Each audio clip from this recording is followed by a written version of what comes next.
in what's been a very relatively exhausting week for everyone involved, as we welcome our audiences across our Bloomberg platforms, including our partnership with YouTube with Stocks Carol Massar. Now back at the lows of the day, the S&P down 6%. Yeah, we were looking really closely to see whether or not we saw any kind of buying into the close here. But as you mentioned, Romaine, definitely taking another leg down. So we're looking at the worst week for stocks since March of 2020, back smack in the middle of COVID, in the beginning of COVID. And we've got the S&P losing something like $5.2 trillion worth of value, market value this week. So yeah, definitely one for a major, major risk off. Really coming off of course, President Trump's tariffs. Look, not a good thing ever to talk about comparisons with the height of the sell-off during or ahead of the COVID pandemic, but we are seeing the worst day on the S&P 500 since March 16th of 2020, when that index dropped close to 12%.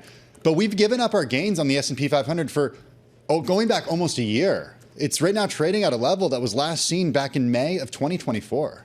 Yeah, and let's not forget, too, it's Friday, and who knows what's going to happen over the weekend. People don't necessarily want to be long over the weekend because there could be a whole lot of pronouncements. There could be some deals announced, and you don't want to be exposed to that. Having said all that, the rally in treasuries, the safe haven of choice, it's really lost a lot of steam here. All right, we are getting the closing bells here in New York. I do want to point out, too, equity option volume from both stocks and indices looks like it has actually hit a record high. It'll take a little bit while for us to get the final numbers on that. But remember, yesterday was the second most active day in the equity options market on record. And it looks like today has surpassed that to overtake a record that was set back a few years ago. The Dow Jones Industrial Average that you're looking at on your screen right now, closing out the day lower by 5.5%, a drop of 2,232 points, now settling at 38,313. The S&P 500 below 5,100, a drop of more than 300 points, or 6%. You add that to the 5% from yesterday, and you can just do the easy math yourself. The NASDAQ Composite down 1,000 points, or about 6% as well, and the Russell 2000 down 83 points, or 4.4%. Yeah, let's not forget, too, we saw credit fear gauges soaring, so a lot of nervousness in this market. We understand why. I look at the S&P 500, guys. Almost every name is lower. 489 names losing ground, only 14 gainers. And again, S&P 500 ending the week down 9.1%, biggest decline since March of 2020. And we should just point out the S&P, deeper into that correction territory. The NASDAQ 100, it is official. It is in a bear market, down more than 20% from its all-time high score. So it should be no surprise then that when you look at the IMAB, it is a sea of red. Every single industry group in the S&P down at least 4.5%. If I were to look at it on a 24-group basis, there is one group that did buck the declines: consumer durables and apparel. And that's tied to Vietnam, of course, because if Vietnam actually drops the tariffs against the U.S. and Trump, of course, ameliorates the situation with Vietnam, that could be good news or less bad news for companies that rely on manufacturing in that country. Well, that's a great setup for me, because Lululemon is one of those names that could certainly benefit if we see a backing off of those tariffs against Vietnam. Lululemon, your second best name in the NASDAQ 100 today, guys, up about 3%. Earlier in the session, it was up more than 6%. But still a 3% gain after losing almost 10% in yesterday's trade. So as Scarlett mentioned, those names, those companies that have large manufacturing operations over in Vietnam, including Nike, including Lululemon, soaring after the president said that he had a really good call with that country's leader. So that certainly stand out. And then I got to talk about the home builders, because they also popped in today's trade. D.R. Horton among them, one of the top gainers in the S&P 500, finishing up with about a 4.5% gain here. And this is, of course, what's going on in the rates market, the U.S. rates markets. Falling rates, then you expect that to maybe make it cheaper for home buyers or folks who would like to be buying homes out there. So that was good for the home builders. So many stocks in the red today. I just had to go with indexes. The KBW Bank Index follows banks, of course, down 6.6% today. In fact, banks had their biggest two-day drop going back to March of 2020. This after China escalated its trade war with the U.S. Capital One fell 8.2%, as did Bank of New York Mellon. J.P. Morgan Chase fell more than 8%. State Street down 8%. Goldman Sachs down 7.9%. Citigroup down 7.8%.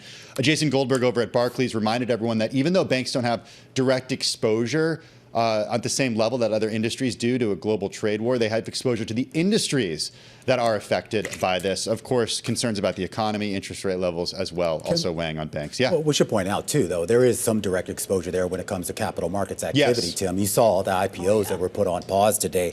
Klarna, Mountain, Chime, StubHub, eToro, just to name a few. Not a single sale in the corporate debt markets today or yesterday. And then you top that off, and you talk about just the general deal-making activity. There were several M&A deals that were also put on ice for right now. Yeah, the tightening of And those are financial fees conditions lost. that we've seen just in such a short period of time Yeah. has been pretty remarkable. Also, keep an eye on U.S. stocks or Chinese stocks that are traded here in the U.S. with the NASDAQ Golden Dragon Index down close to 9% today. This after Beijing retaliated against the tariffs with an extra 34% levy on all imports from the U.S.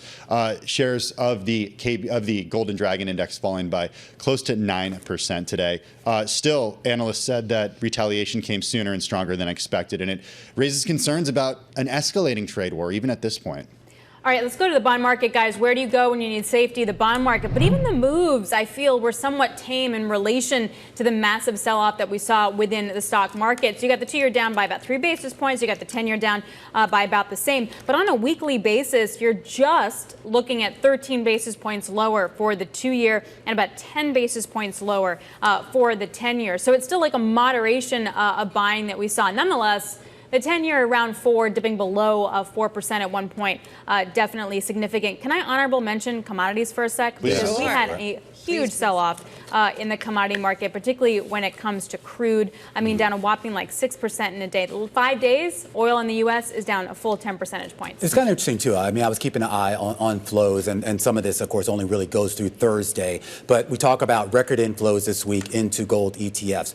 Significant inflows, at least on a relative basis, almost record level inflows into European ETFs relative to U.S. ETFs here, and actually a lot of inflows into EM, and of course a lot of outflows in the U.S. And that great note out by Michael Hartnett this morning, in his words, actually telling people that maybe you short things right now as we enter a new secular bear market. Remember, in his view, it wasn't just about tariffs; it was also about the impact of Doge, and of course about the impact of DeepSeek back in January. Yeah, to that point, just looking at flows, one-day flows, so this would be for yesterday, the Qs and Bill, which tracks short-term treasuries, saw the most inflows, but the volumes at which they saw inflows was minimal compared to about $4.5 billion coming out of SPY, which is the trader vehicle for the S&P 500. You know, two things top of mind. We talked with our Gina Martin Adams. My concern is if the U.S., if this trade war stays around for a long time and it becomes a recession here in the United States, what happens in the U.S., it could ultimately, we're going to impact the whole world, right? If we see a global trade war, it's not going to be good for the global economy. It's something we talked about with Gina Martin Adams.